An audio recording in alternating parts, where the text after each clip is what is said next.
The silence in Admiral Chen's office felt heavier than the artificial gravity aboard the UES Prometheus. Outside the massive viewport, Earth hung like a blue marble against the star field, but Chen wasn't looking at home. Her dark eyes were fixed on the holographic display showing 17 different alien fleets positioned around Earth's orbital defense perimeter.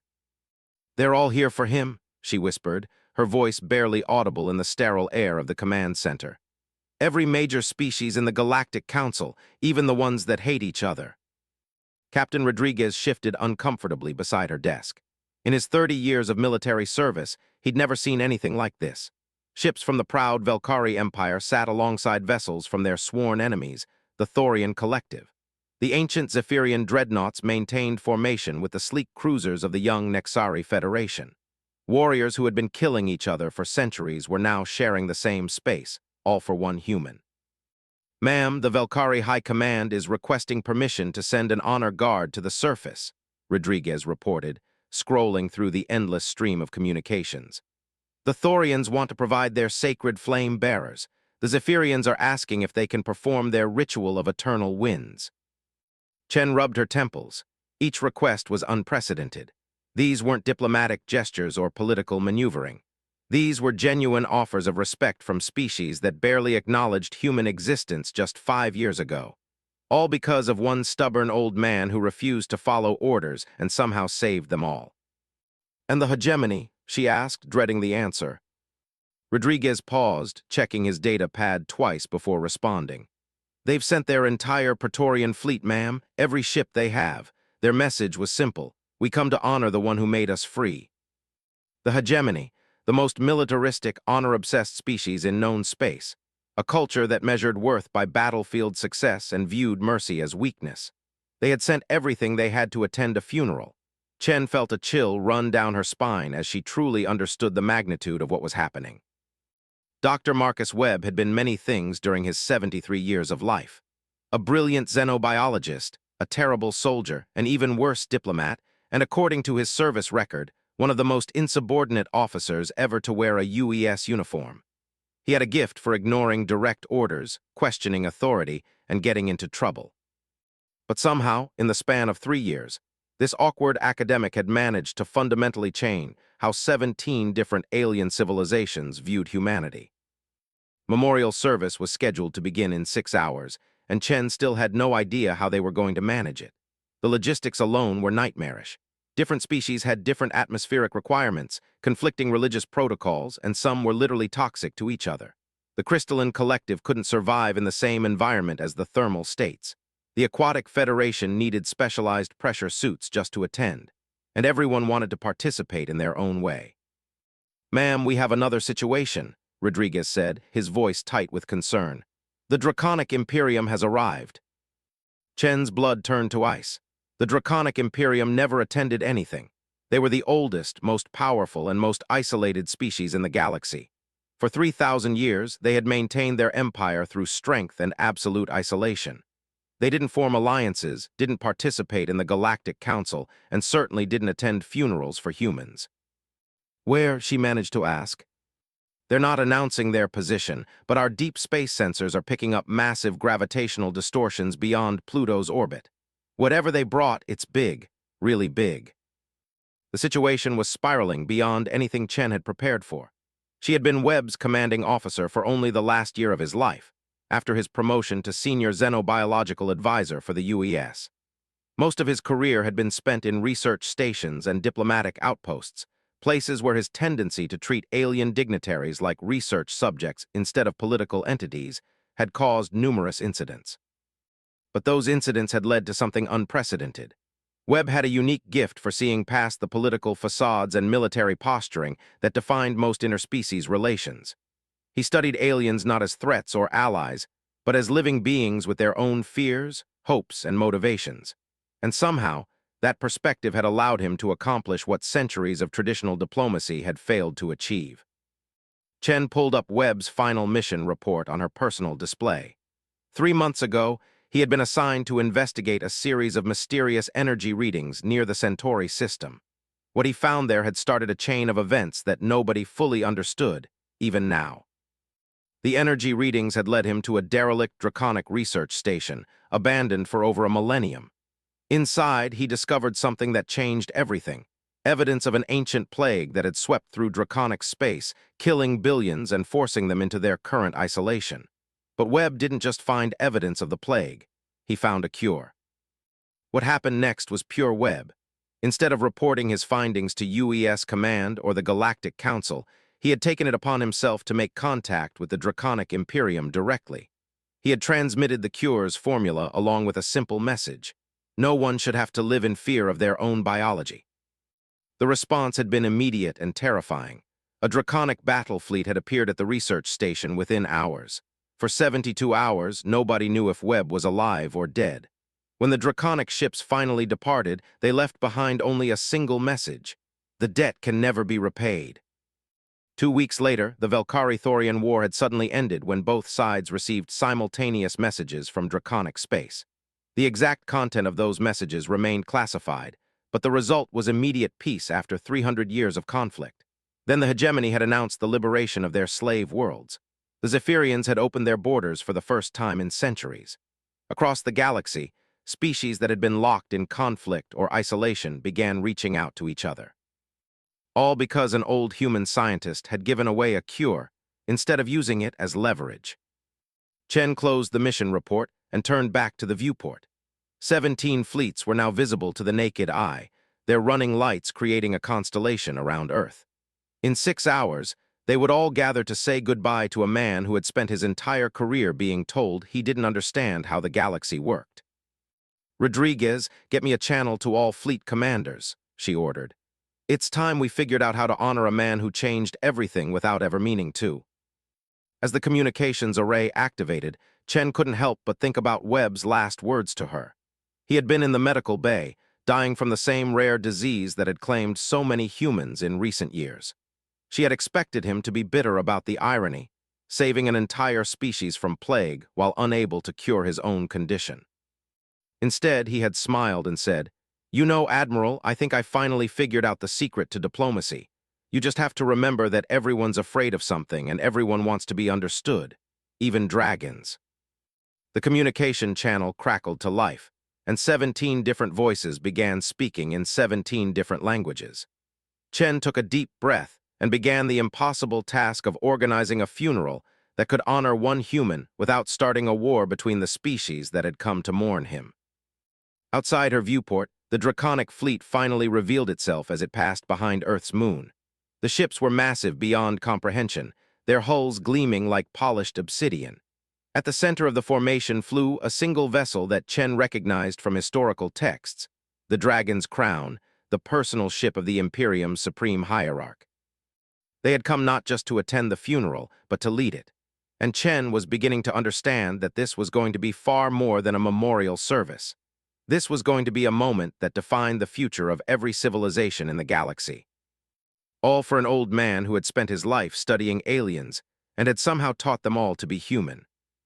The secure conference room aboard the UES Prometheus had never hosted anything like this before. Admiral Chen stood at the head of a table that had been hastily modified to accommodate 17 different species, each with their own environmental requirements. The air recycling system worked overtime to maintain the complex atmospheric mixture needed to keep everyone alive in the same space. To Chen's right sat Ambassador Thekmor of the Velkari Empire, his tall, angular frame draped in ceremonial silver robes. The Velkari were humanoid, but their pale blue skin and elongated features made them appear almost ethereal. They had been humanity's first contact with alien intelligence, and their empire had dominated local space for over 2 millennia. Across from Thekmor, General Korath of the Thorian Collective shifted impatiently in his reinforced chair. The Thorians were everything the Velkari were not: massive, heavily muscled beings with thick brown hide and prominent bone ridges. Where the Velkari prized elegance and philosophy, the Thorians valued strength and directness. The fact that they were sitting at the same table without weapons drawn was already a small miracle. But it was the figure at the far end of the table that commanded everyone's attention. Hierarch Drakthal of the Draconic Imperium sat in perfect stillness, his massive form barely fitting into the largest chair the UES could provide. Even seated, he towered over everyone else in the room. His scales were deep obsidian black with hints of gold around the edges, and his eyes glowed with an inner fire that seemed almost supernatural. The Draconic Imperium was older than recorded history. They had been traveling between stars when most other species were still learning to use fire. Their technology was beyond anything else in the galaxy, and their military had never known defeat. The fact that their supreme leader was personally attending this meeting was unprecedented in galactic history. We gather here not as enemies or rivals, but as those who have been touched by the wisdom of Marcus Webb, Hierarch Drakthal spoke, his voice resonating through the room like distant thunder. The human who saw past our scales to our souls.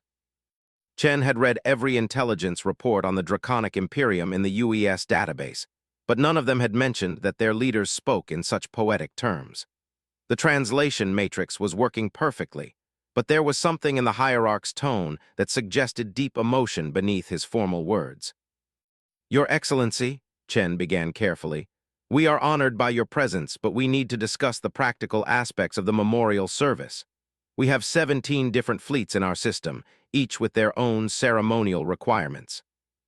Thekmor leaned forward, his silver eyes reflecting the room's lighting. The Velkari Empire requests permission to perform the ceremony of eternal memory. It is reserved for only our greatest heroes. The Thorian Collective demands the right to sound the war horns of fallen champions, Korath growled. Webb earned this honor through his courage in the face of the unknown. Similar requests came from around the table.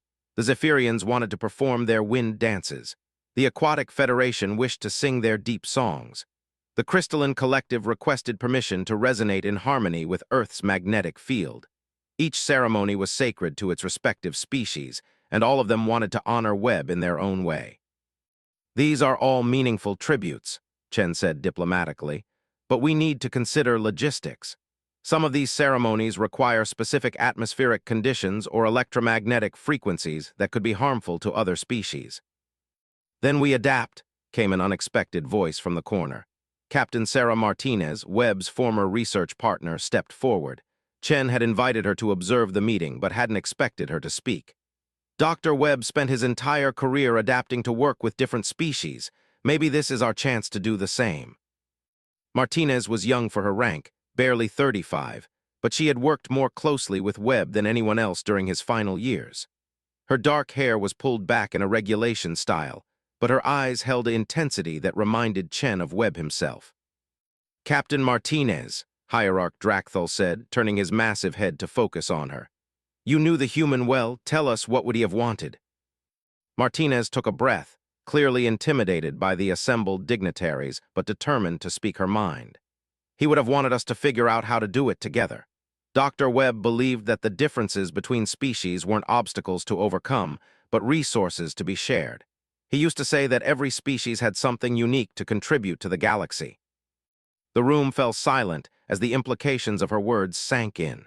Chen could see the various ambassadors and military leaders processing the idea.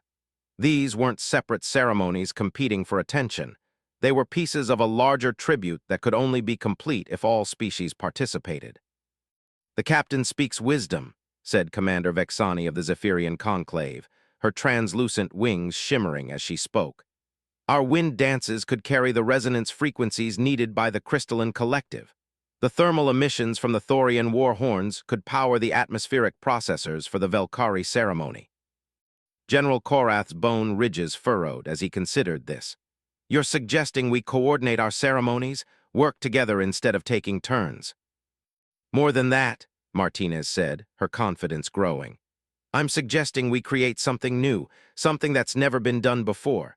A truly unified ceremony that honors not just Dr. Webb, but what he believed about all of us. Chen felt a chill of recognition. This was exactly the kind of impossible idea that Webb would have proposed. The kind of idea that got him in trouble with his superiors and somehow changed the galaxy. Hierarch Drakthal rose from his chair, his full height impressive even in the spacious conference room. The human female speaks with the voice of the one we honor. The Draconic Imperium will coordinate with all species present to create this unified ceremony. The impact of his words was immediate. If the most powerful species in the galaxy was willing to coordinate with others, no one else could refuse without losing face. Chen watched as centuries of diplomatic protocol crumbled in the face of something entirely new. "We'll need a staging area large enough for all participants," Chen said, her mind already racing through the logistics. "And we'll need to modify our environmental systems to accommodate everyone safely." "The moon's far side has sufficient space," suggested Admiral Kredak of the Nexari Federation. "Our engineering corps could construct the necessary habitats within hours. The thermal states could provide the power generation needed for such a large-scale environmental control system," offered Flamespeaker Pyros, whose entire body seemed to be composed of living energy contained within a specialized suit. As the meeting continued, Chen watched something remarkable happen. These beings, who had spent centuries viewing each other as rivals, threats, or at best useful allies, began working together with an efficiency that surprised everyone. They shared technical specifications, offered resources, and solved problems that would have taken normal diplomatic channels months to address. 3 hours later, they had a plan. The memorial service would take place on the lunar surface in a specially constructed habitat that could accommodate all 17 species simultaneously. Each species would contribute their ceremonial elements to a coordinated sequence that would honor Webb's memory while demonstrating the unity he had believed possible. As the meeting broke up, Hierarch Drakthul approached Chen directly. Up close, his presence was even more imposing, but his eyes held something she hadn't expected: grief. "Admiral," he said quietly, "there is something you must understand about the human Marcus Webb. When he transmitted the cure for our ancient plague, he included a personal message that was never made public." Chen waited, sensing the importance of what he was about to reveal. Said, "I know you've been alone for 1,000 years, but you don't have to be alone anymore. The galaxy is big enough for all of us, and there's too much beauty in the universe for anyone to face it alone." The hierarch's voice dropped to barely above a whisper. "For 3,000 years, my people have believed that strength meant isolation, that power required distance from others. One human showed us that our greatest strength lay not in our weapons or our technology, but in our willingness to trust." As the draconic leader departed, Chen realized that tomorrow's ceremony wasn't just about honoring Webb's memory. It was about proving that his vision of the galaxy was possible. 17 different species, working together not out of political necessity or mutual benefit, but out of genuine respect for a human who had seen the best in all of them. The real test would be whether they could maintain that unity when the ceremony was over, and they had to return to the complex realities of interstellar politics. But for now, Chen allowed herself to hope that Webb's legacy might be strong enough to change the galaxy forever. The construction of Memorial Complex Alpha on the moon's far side proceeded with an efficiency that stunned even the most optimistic planners. What should have taken months was completed in 18 hours. The Nexari Federation's construction mechs worked alongside Thorian heavy lifters, while Velkari gravity manipulators provided precision placement of delicate components. Species that had never cooperated on anything were now sharing construction techniques that had been closely guarded secrets for centuries. Captain Martinez stood on the observation deck of the construction control station, watching as the massive ceremonial chamber took shape below. The structure was unlike anything that had ever been built, a fusion of architectural styles from 17 different civilizations. Crystalline spires from the collective rose alongside flowing aquatic chambers, while draconic metalwork formed the backbone of the entire complex. "It's beautiful," whispered Dr. Elena Vasquez, Webb's former colleague from the Xenobiology department.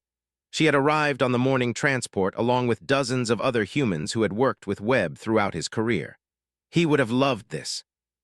Martinez nodded, but her attention was focused on something else entirely. In the central chamber, teams from different species were installing what could only be described as the most complex environmental control system ever conceived. The air would shift composition minute by minute to accommodate different participants. Temperature zones would allow species with wildly different thermal requirements to share the same space.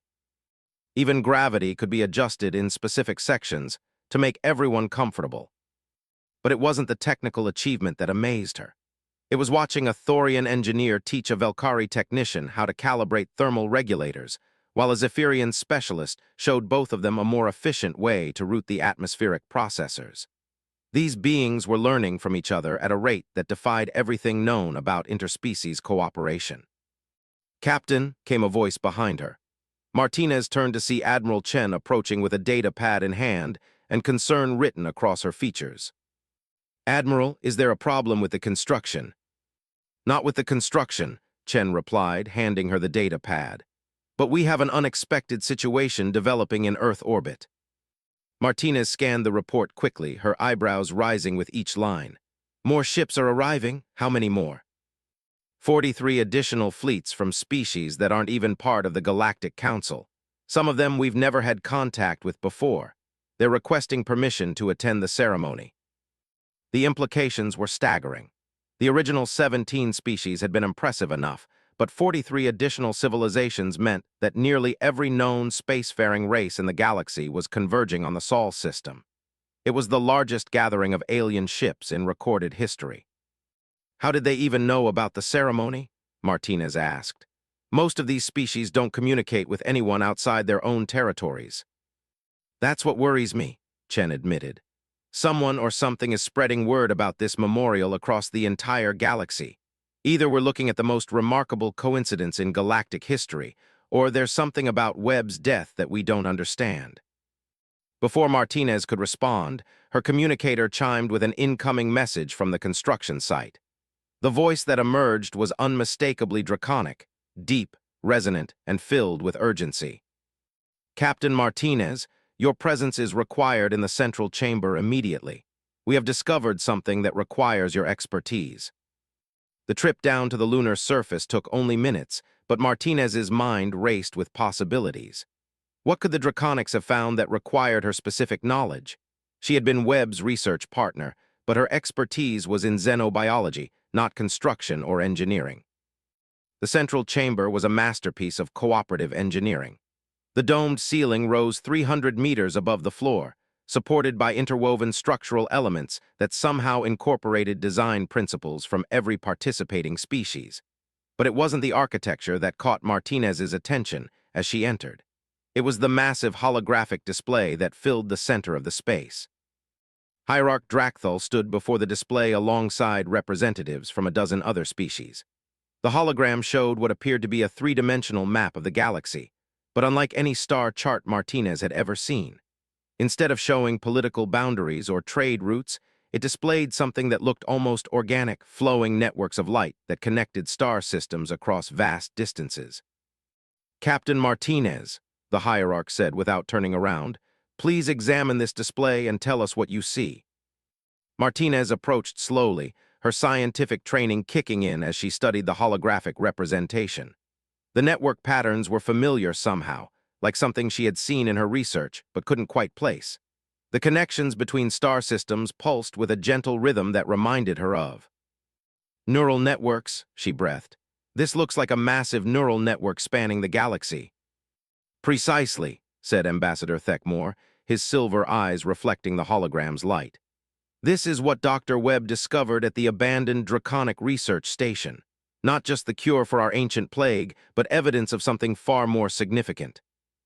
General Korath stepped forward, his massive form casting shadows across the display. "The human found proof of what our oldest legends speak of, the idea that all intelligent life in the galaxy is connected by invisible bonds. What you humans might call quantum entanglement on a galactic scale." Martinez stared at the display with growing amazement. The implications were beyond anything she had imagined. "Are you saying that all intelligent species in the galaxy are somehow linked, that there's an actual, measurable connection between our minds?" "Not just linked," came a new voice from behind her. Dr. Sarah Kim, another of Webb's colleagues, approached the group with excitement evident in her voice. "I've been analyzing the data from the research station. The connections aren't just between species, they're between individuals. Every sentient being in the galaxy is part of this network." The revelation sent a chill through Martinez as pieces of the puzzle began falling into place. That's how word about the ceremony spread so quickly. It wasn't normal communication channels. It was through this network. "And it explains why so many species are coming to honor Dr. Webb," added Dr. Kim. "On some level, every intelligent being in the galaxy felt his loss." Hierarch Drakthul nodded slowly, his golden eyes fixed on the holographic display. "For 3 millennia, my people have sensed something we could not explain, a feeling of connection to other beings that transcended space and time. We interpreted it as weakness and sought to suppress it through isolation. Dr. Webb showed us that it was actually our greatest strength. The chamber fell silent as the assembled representatives absorbed the magnitude of what they were learning. The memorial ceremony had become something far more significant than anyone had anticipated. It wasn't just about honoring one human's life. It was about acknowledging the fundamental unity of all intelligent life in the galaxy. There's more, Dr. Kim continued, pulling up additional data on her personal display. The network isn't just passive. It appears to respond to strong emotions and significant events. When Dr. Webb transmitted the cure to the Draconic Imperium, the act of selfless sacrifice created a resonance that spread across the entire galaxy. That's why the wars ended, Martinez realized. The Velcari-Thorian conflict, the liberation of the hegemony's slave worlds, the opening of Zephyrian borders, it was all connected. Webb's act of compassion created a ripple effect that influenced every connected mind in the galaxy. Ambassador Thekmore stepped closer to the display, his ethereal features reflecting its glow. The Velcari have always believed in the concept of shared consciousness, but we thought it was merely philosophical. To learn that it has a physical basis changes everything we understand about the nature of intelligence itself. Commander Vexani of the Zephyrian Conclave fluttered her translucent wings as she spoke. Our wind dances were originally designed to harmonize with natural resonances. Perhaps they were unconsciously attuned to this galactic network all along. As more representatives shared their species' experiences and legends, a pattern emerged. Nearly every civilization had some cultural or religious tradition that hinted at the existence of the network.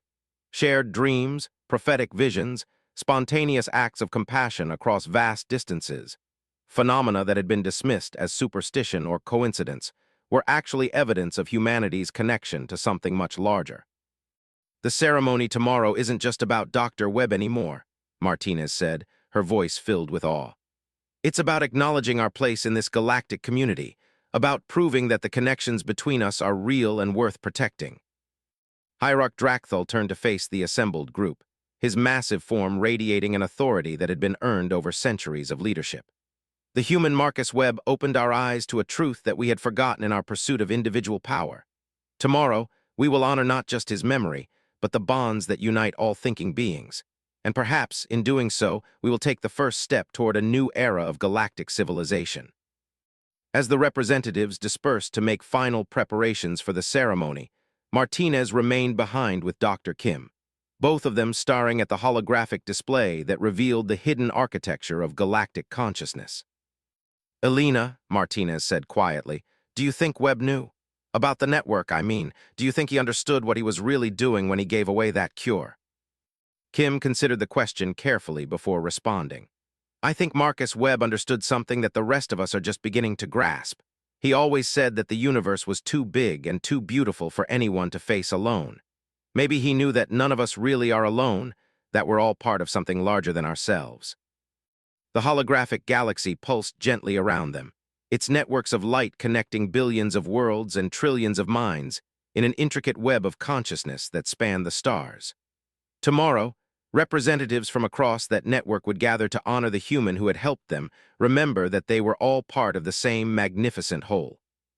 The morning of the memorial ceremony dawned clear and cold on Luna's far side, though dawn was more of a human concept here. Earth hung in the black sky like a blue jewel, its light providing the only illumination for the massive complex that had risen from the lunar regolith in less than a day. Captain Martinez stood at the viewing platform overlooking the central chamber, watching as beings from across the galaxy took their positions for the ceremony.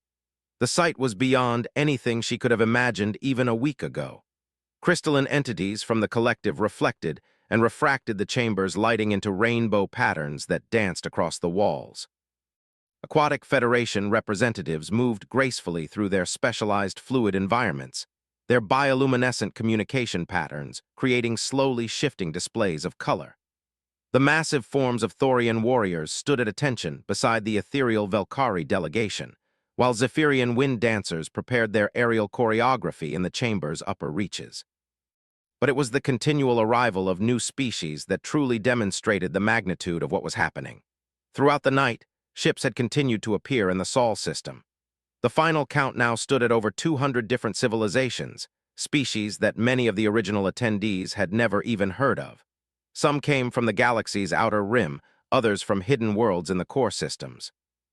A few represented civilizations so ancient that their names existed only in archaeological records. Captain, Admiral Chen's voice came through Martinez's communicator. "We're ready to begin. Your presence is requested in the speaker's chamber." Martinez made her way through corridors that had been designed to accommodate every conceivable form of intelligent life. Environmental zones shifted seamlessly from one atmospheric composition to another. Gravity fields adjusted automatically to provide optimal comfort for each species. The technology required for such a system was beyond what any single civilization could have achieved alone, but working together, the assembled species had created something truly miraculous. The speaker's chamber was smaller and more intimate than the main ceremonial space. Here, representatives who had worked directly with Webb would share their memories before the formal ceremony began. Martinez found herself in the company of beings she had only known through Webb's research notes and personal stories.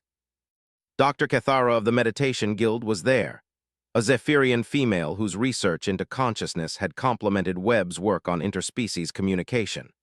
Her translucent wings shimmered with patterns that Webb had taught Martinez to recognize as expressions of deep contemplation.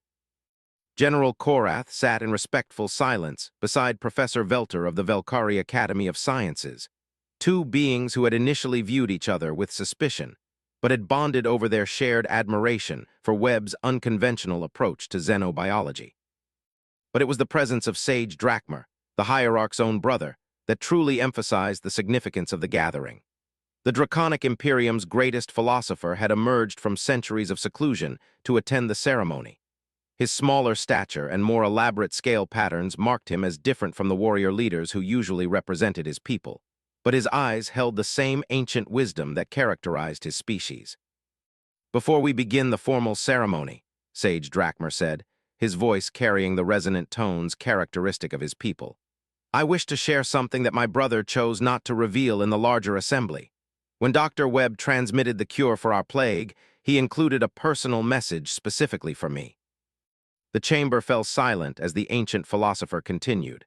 "Dr. Webb had somehow learned of my research into what we call the Song of Consciousness, the theoretical foundation for what you now know as the Galactic Network.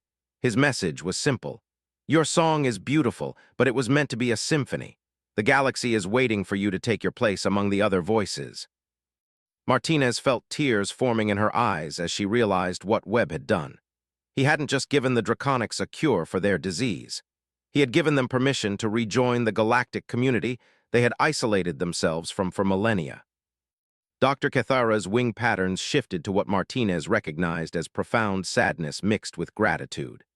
Dr. Webb taught us that consciousness was not a zero-sum resource. He showed us that by understanding other forms of awareness, we could expand our own understanding of what it means to be alive and thinking. "He never treated us as test subjects or diplomatic targets," Professor Velter added, his silver eyes reflecting the chamber's soft lighting. "To Dr. Webb, we were simply people he wanted to understand and help. That perspective changed how we view not just humans, but all other species." General Korath spoke in the deep, rumbling tones of his people. "The humans showed us that true strength comes not from conquering others, but from lifting them up. When he could have used our plague cure as leverage against my people's traditional enemies, he chose instead to heal old wounds and build new bridges." As each representative shared their memories, Martinez began to understand that Webb's influence had extended far beyond his formal research and diplomatic work. He had touched individual lives across the galaxy, creating personal connections that transcended species barriers and political boundaries. When it came time for her to speak, Martinez found herself struggling to capture the essence of the man who had been her mentor and friend. "Dr. Webb used to say that the universe was too big and too beautiful for anyone to face alone," she began. "But he didn't just believe that philosophically. He lived it every day. He saw wonder and potential in every being he met, and he had this gift for helping others see it too." She paused, looking around at the assembled beings who had traveled across the galaxy to honor one human's memory. "I think he would be amazed to see all of you here today, not because he would be surprised by your respect or affection, but because he would be so proud of what you've accomplished by working together. This memorial complex, the cooperation between your species, the sharing of knowledge and resources, this is what he dreamed was possible. Sage Drachmer rose from his position, his elaborate robes rustling with the movement. Then let us ensure that his dream does not end with this ceremony. Let us make this gathering the foundation for something permanent. The suggestion sent a ripple of excitement through the chamber. Martinez could see the possibilities forming in the minds of the assembled representatives. This wasn't just about honoring Webb's memory anymore, it was about building the future he had envisioned. A permanent council, Professor Velter said thoughtfully, not based on political power or military strength, but on the principles that Dr. Webb embodied: cooperation, understanding, shared knowledge. The Thorian Collective would support such an alliance, General Korath declared. An organization dedicated to mutual aid and cultural exchange rather than territorial disputes. Dr. Cathara's wings shimmered with patterns of hope and possibility. The Zephyrian Conclave has long believed that consciousness grows stronger when it is shared. We would be honored to participate in such an endeavor. As the discussion continued, Martinez realized that something extraordinary was happening. The beings in this chamber weren't just planning to attend a memorial ceremony. They were planning to transform the galaxy. Webb's death had become the catalyst for the creation of something he had spent his entire life dreaming about: a truly cooperative galactic civilization. The formal ceremony would begin in 1 hour, but Martinez now understood that the real memorial to Dr. Marcus Webb was already taking shape. It wasn't going to be built from stone or metal, but from the bonds of friendship and cooperation that he had forged between species that had once viewed each other as alien and incomprehensible. As the representatives filed out of the speaker's chamber to take their places for the main ceremony, Sage Drachmer approached Martinez directly. "Captain," he said quietly, "there is one more thing Dr. Webb's message to my brother contained, a request that we share with you personally." Martinez waited, sensing the importance of what she was about to hear. He asked that if anything should happen to him, we ensure that his work continues. Not just his scientific research, but his mission of building understanding between species. He believed that you, more than anyone else, understood what he was trying to accomplish. The weight of responsibility settled on Martinez's shoulders like a familiar burden. Webb had always pushed her to see beyond the immediate challenges to the larger possibilities that lay hidden in every situation. Now he was asking her to carry that vision forward. "I'll do my best," she said simply. "We know you will," Sage Drachmer replied. "And you will not do it alone. Today you have gained allies across the galaxy. Dr. Webb's legacy lives in all of us now." As Martinez made her way to the main ceremonial chamber, she carried with her not just the grief of losing a mentor and friend, but the excitement of possibilities yet to be realized. The memorial ceremony would honor Webb's past, but it would also celebrate the future he had made possible, a galaxy where differences were celebrated rather than feared, where knowledge was shared rather than hoarded, and where the bonds of understanding could overcome any obstacle. The central chamber of Memorial Complex Alpha had been transformed into something that defied description. As Captain Martinez entered with the other speakers, she found herself in the middle of what could only be called a living symphony of consciousness. The carefully coordinated environmental systems allowed beings from across the galaxy to share the same space while maintaining their essential life requirements, creating a harmony of existence that had never before been achieved. The ceremony began not with words, but with the deep, resonant tones of the draconic lament, a musical form that hadn't been heard outside the Imperium for over 1,000 years. Hierarch Drakthul and his brother Sage Drachmer stood together at the chamber's center, their voices joining in harmonies that seemed to vibrate through the very foundations of the complex. The lament was wordless, but its meaning transcended language: grief for the departed, gratitude for gifts received, and hope for the future that remained. As the draconic voices faded, they were joined by the crystalline resonances of the collective. The living crystal beings began to pulse and ring in frequencies that complemented the dragon song, creating overtones that seemed to speak directly to the consciousness of every being present. Martinez felt the music not just in her ears, but in her bones, her blood, her very thoughts. The Aquatic Federation's contribution came next, the deep songs that had been sung in their ocean worlds for millions of years. The fluid-filled chambers throughout the complex carried the whale-like vocalizations of the aquatic beings, their songs weaving through the crystal resonances and dragon harmonies like currents in a vast cosmic ocean. But it was when the Velkari joined in that Martinez truly understood what Webb had envisioned. The elegant, ethereal beings added their own voices to the growing symphony, not competing with the other sounds, but enhancing them, finding spaces where their contributions could lift and support what was already there. Their silver eyes closed in concentration as they wove melodies that seemed to bind all the disparate elements into a unified whole. One by one, each of the 200 civilizations present added their own voices to the memorial symphony. The Thorians contributed the deep drum beats of their war horns, but played softly, reverently, creating a rhythm that anchored the floating melodies above. The Zephyrians performed their wind dances in the chamber's upper reaches, their movements creating air currents that carried sound and scent in intricate patterns throughout the space. Species that Martinez had never heard of before today offered their own unique contributions. The photonic entities created displays of pure light that responded to the musical frequencies around them. The quantum consciousness collective somehow made space itself resonate, adding harmonics that existed in dimensions beyond normal perception.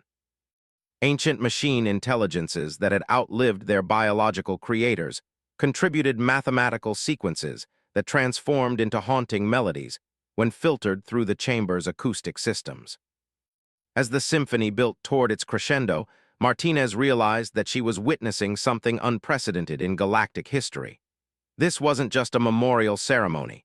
It was the birth of a new form of consciousness, a collective awareness that incorporated the unique perspectives and capabilities of every species present.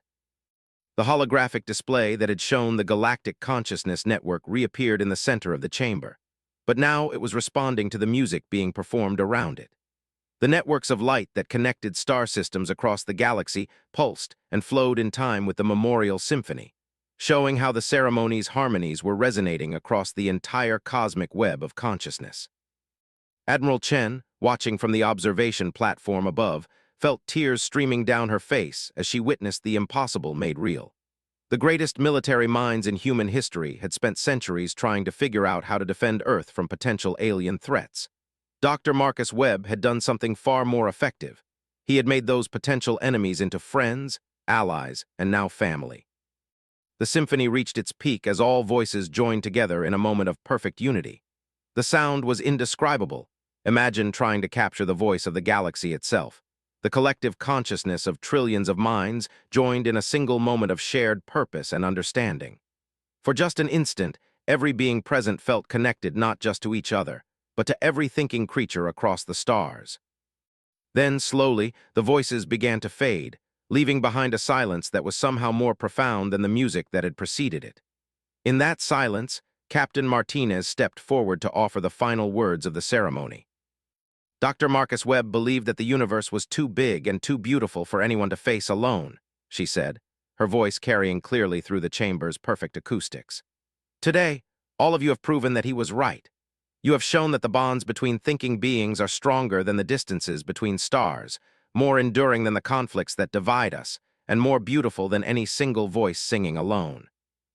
She paused, looking out at the assembled representatives of galactic civilization, beings who had traveled impossible distances to honor one human's memory, and in doing so, had created something that would reshape the future of the galaxy.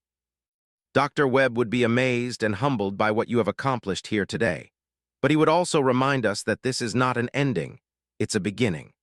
The symphony we have performed together has shown us what is possible when we choose cooperation over competition, understanding over fear, and love over isolation. Hierarch Drakthul rose to his full, imposing height, but when he spoke, his voice was gentle with profound respect. The human Marcus Webb gave my people a cure for our ancient plague, but his true gift was teaching us that isolation is its own kind of disease. Today, we are all cured of that isolation. Today, we choose to be part of something larger than ourselves. As the formal ceremony concluded, the representatives didn't immediately disperse. Instead, they remained in the chamber, continuing conversations that had begun during the memorial symphony. Technical experts shared innovations that could benefit multiple species. Cultural historians discussed the preservation and exchange of artistic traditions.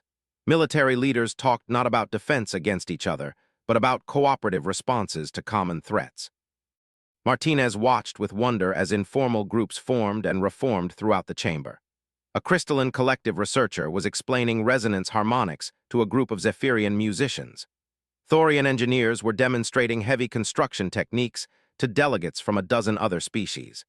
Velkari philosophers were engaged in deep discussions with representatives of civilizations that had been considered myths just days before. The memorial complex had been designed to last only for the duration of the ceremony, but it was already clear that nobody wanted to leave. What had begun as a temporary gathering to honor one man's death was transforming into something permanent, the foundation of a new kind of galactic civilization based on Webb's principles of cooperation and mutual understanding. Dr. Sarah Kim approached Martinez as the captain watched the continuing exchanges. "Elena, I've been talking with representatives from over 50 different species about establishing permanent research collaborations. They want to share everything: scientific knowledge, cultural insights, technological innovations.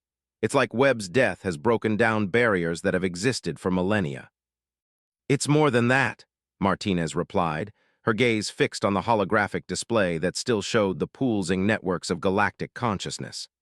"I think his death has awakened something that was always there, the recognition that we really are all connected, that the artificial divisions between species are just that, artificial." As Earth began to set behind the lunar horizon, the assembled delegates started making plans for permanent facilities that would support ongoing cooperation between their civilizations.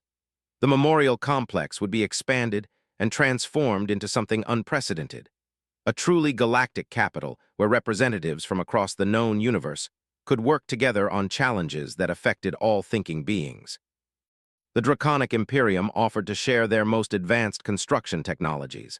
The Velkari Academy would establish the first interspecies university. The Thorian Collective volunteered to provide security for the new facilities. Species after species stepped forward with offers of support, creating a cascade of cooperation that seemed to feed on itself. 6 months later, Captain Martinez stood in the same observation chamber, but the view below had changed dramatically. The memorial chamber remained at the center of the complex, but it was now surrounded by research facilities, cultural centers, diplomatic offices, and living quarters designed to accommodate beings from across the galaxy. The memorial complex had become the Galactic Cooperative Institute, a permanent symbol of what Dr. Marcus Webb had believed was possible.